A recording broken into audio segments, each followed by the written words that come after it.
Assalamualaikum warahmatullahi wabarakatuh. Kami dari kelompok 2 akan menjelaskan tentang pendekatan Waldorf pada pendidikan anak usia dini yang beranggotakan Asmaul Husna, Cut Rika Fatwa, Anissa, dan Vini Alfionita. Di sini dapat kita lihat poin-poin yang akan dijelaskan. Poin 1 dan 2 akan dijelaskan oleh Vini Alfionita. Pada poin 3 dan 4 akan dijelaskan oleh Asmaul Husna. Poin 5 dan 6 akan dijelaskan oleh Anissa. Dan poin terakhir akan dijelaskan oleh Cut Rika Fatwa. Akan menjelaskan tentang pendekatan pendidikan Waldorf anak usia dini. Di sini saya akan menjelaskan apa sih itu pendekatan pendidikan Waldorf. Apa sih sejarahnya? Bagaimana sih sejarahnya? Akan saya jelaskan. Nah, yang pertama itu ada sejarah Waldorf. Waldorf itu dikemukakan oleh Rudolf Steiner. Lahir pada tanggal 27 Februari tahun 1861 di Dunji, Klarjepec, Kroatia. Beliau merupakan seorang ilmuwan dan filsuf. Salah satu teori Steiner yang terkenal adalah bahwa manusia memiliki kebijaksanaan yang melekat untuk mengungkapkan misteri dunia spiritual. Dalam bidang pendidikan dan pengajaran, Steiner mengembangkan model pendidikan yang berfokus pada pengembangan totalitas, yaitu pengembangan kreativitas. Nah, Waldorf ini berasal dari Eropa dan telah menyebar ke seluruh dunia. Banyak yang tertarik pada pendekatan ini karena mereka melihat sebagai sebuah alternatif untuk pendidikan tradisional dan sebagai inspirasi untuk untuk memperbaiki pendidikan. Adapun konsep dari Waldorf ini adalah konsep pendidikan yang holistik. Kenapa holistik? Karena pendidikan ini diberikan bukan hanya berfokus pada aspek intelijensi atau kognitif saja, tapi juga berfokus pada rasa, yaitu emosi atau lebih kita kenal dengan afektif. Juga pada aspek karsa, yaitu kehendak atau sering kita sebut dengan aspek psikomotorik.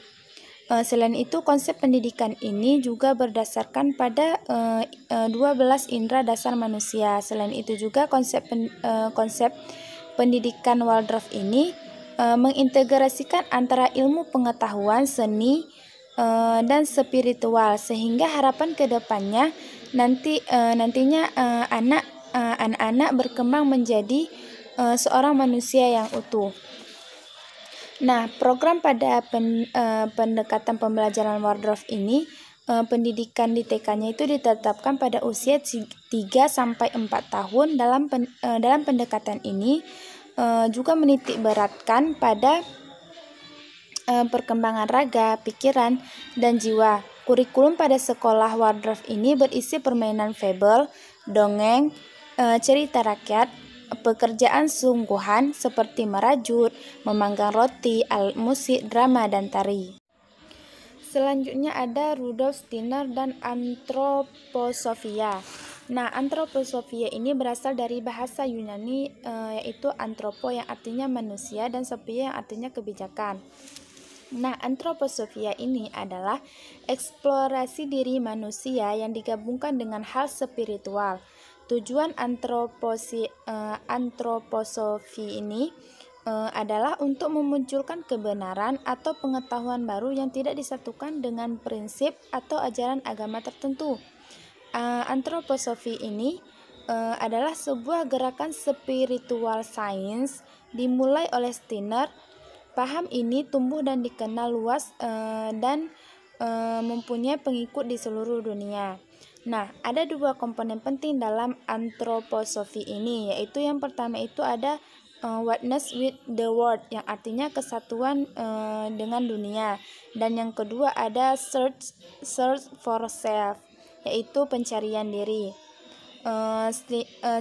Steiner menekankan pentingnya setiap individu mengembangkan kemampuan dalam berbagai bidang untuk meraih keseluruhan. Nah, model pembelajaran Waldorf bertujuan untuk meningkatkan lingkungan pembelajaran yang sehat, tidak tergesa-gesa, dan sesuai dengan perkembangan bagi anak-anak. Di sini saya akan menjelaskan tentang prinsip sekolah Waldorf dari Kompasiana. Jadi terdapat 3 poin. Set them in freedom, di mana artinya ini memberi kesempatan kepada anak-anak meraih kemajuan dengan bebas. Maksud dari penjelasan yang saya temukan ini ialah suatu hal yang sangat bagus dalam pembelajaran anak usia dini, di mana anak-anak di sini mampu belajar dengan aktif tanpa paksaan atau kebosanan dengan hal yang terlalu mengaturnya. Jadi, dengan prinsip Waldorf ini yang memberi kesempatan anak-anak untuk meraih kemajuan dengan bebas ialah suatu hal yang merupakan salah satu karakteristik yang ada pada anak usia dini. Contoh yang dimaksud di sini seperti dapat kita contohkan pada aktivitas platisin, di mana pada aktivitas platisin ini guru mengharapkan anak membuat apel itu dengan platisin warna merah. Akan tetapi, jika Waldorf ini, anak-anak akan menggambarkan apel itu hanya dengan warna merah. Misalkan anak itu membuat apel itu dengan warna coklat. Terus di sini pada penanganan Waldorf ini, guru menanyakan kepada anak mengapa apel itu diwarnai atau diberikan warna platisin itu warna coklat. Jadi anak menjelaskan bahwa dia melihat di rumahnya apel itu sudah berwarna coklat, misalnya agak kekuningan. Jadi selanjutnya dia menjelaskan apel yang berwarna coklat itu sudah tidak layak dimakan atau tidak layak dikonsumsi. Jadi anak itu mampu belajar dengan bebas dari pengalamannya, tidak hanya apa yang disampaikan atau apa yang diberikan oleh gurunya. Ke poin kedua ialah educate the children with referensi, di mana artinya ini terima anak dengan penghormatan. Pada poin ini bisa kita lanjutkan dari penjelasan yang tadi. Jadi kita sebagai guru harus menghormati setiap apa yang dilakukan dan diberikan oleh anak dalam pembelajaran. Jadi kita sebagai guru tidak boleh menyalahkan, akan tetapi jadilah sebagai pelurus. Jika suatu hal itu tidak benar, maka kitalah sebagai pelurusnya, maka jadilah berikan pengertian, tidak boleh dimarahi atau dikekang. Selanjutnya poin ketiga ada educate the with love, dengan arti didik anak dengan cinta. Jadi pada poin ini diharapkan guru mendidik anak dengan kasih sayang, dengan cinta, tidak boleh memberikan model pembelajaran dengan otoriter.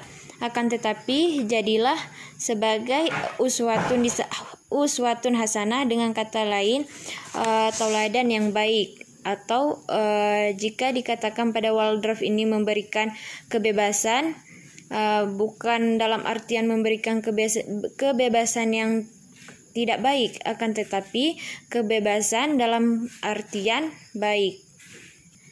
Jadi saya akan melanjutkan pada poin selanjutnya atau judul selanjutnya, pengaruh pendidikan Waldorf.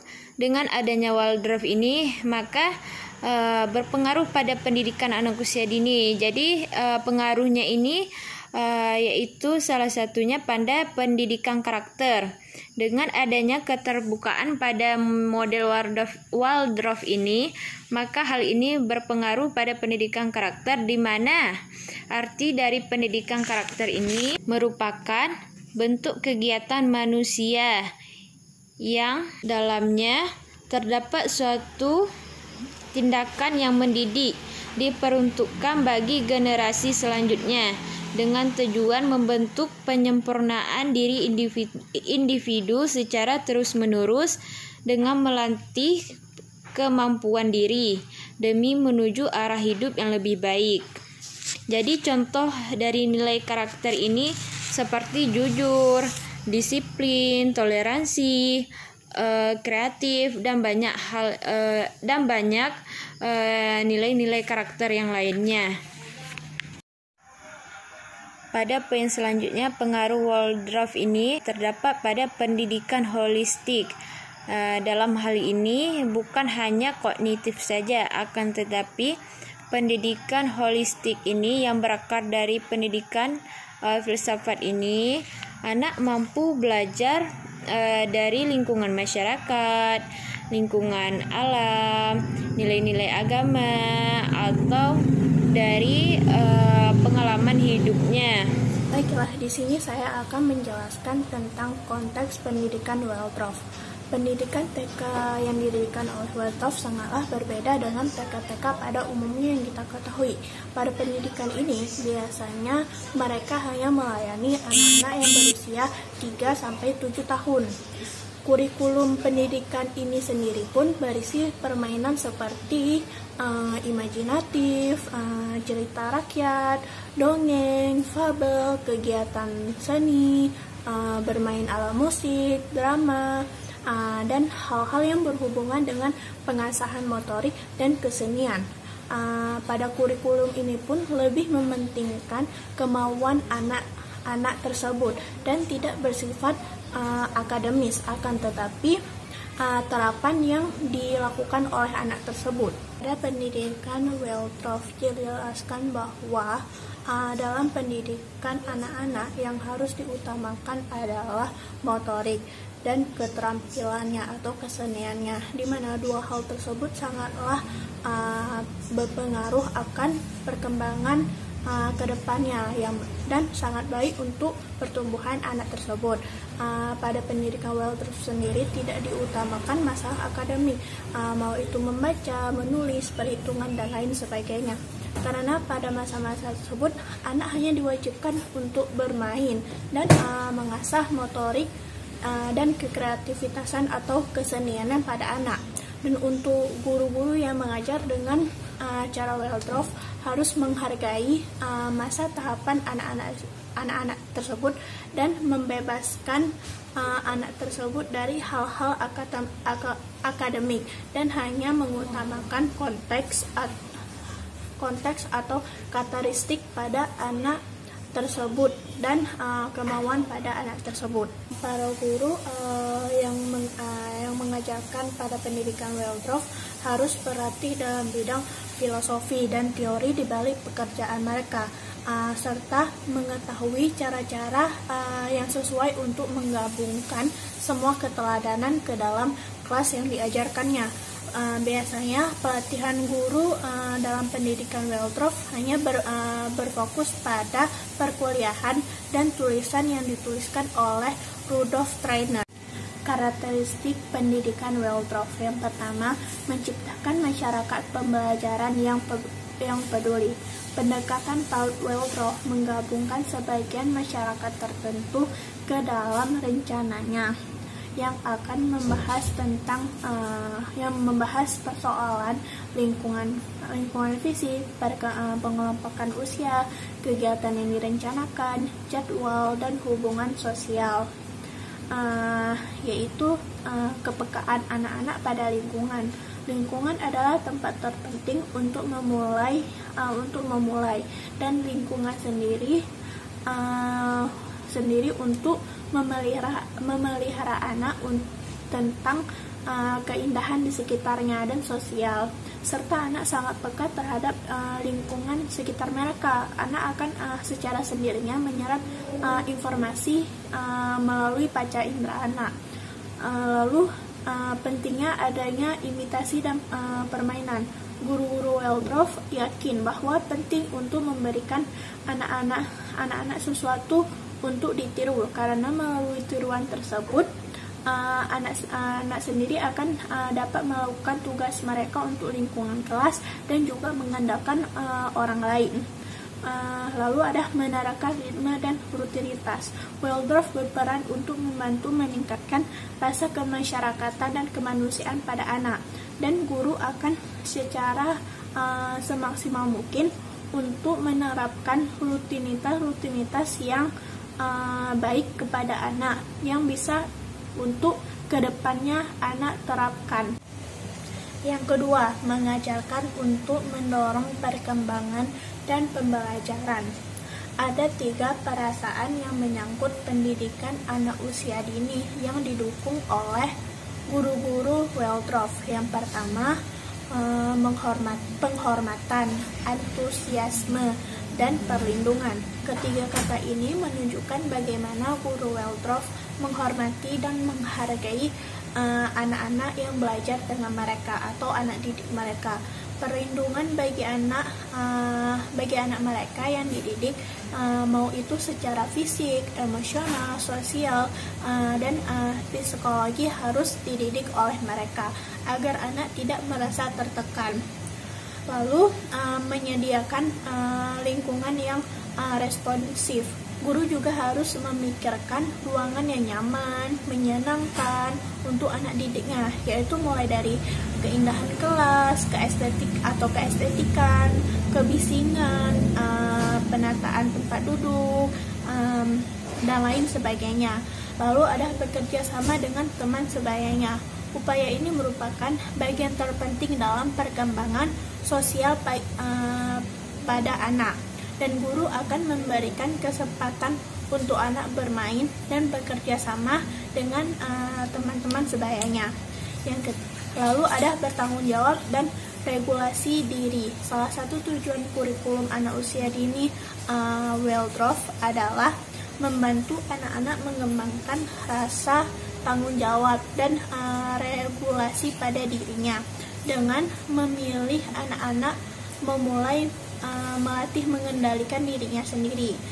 Bagian terpenting dalam bertanggung jawab dan mengatur diri sendiri adalah sebuah proses, dan agar itu semuanya terjadi, anak perlunya waktu dan kesempatan yang cukup untuk membiasakan, dan guru hanya untuk mengawasi dengan seksama dan membimbing anak-anak didiknya. Karakteristik pembelajaran Waldorf yang terakhir yaitu membuat kurikulum yang tepat.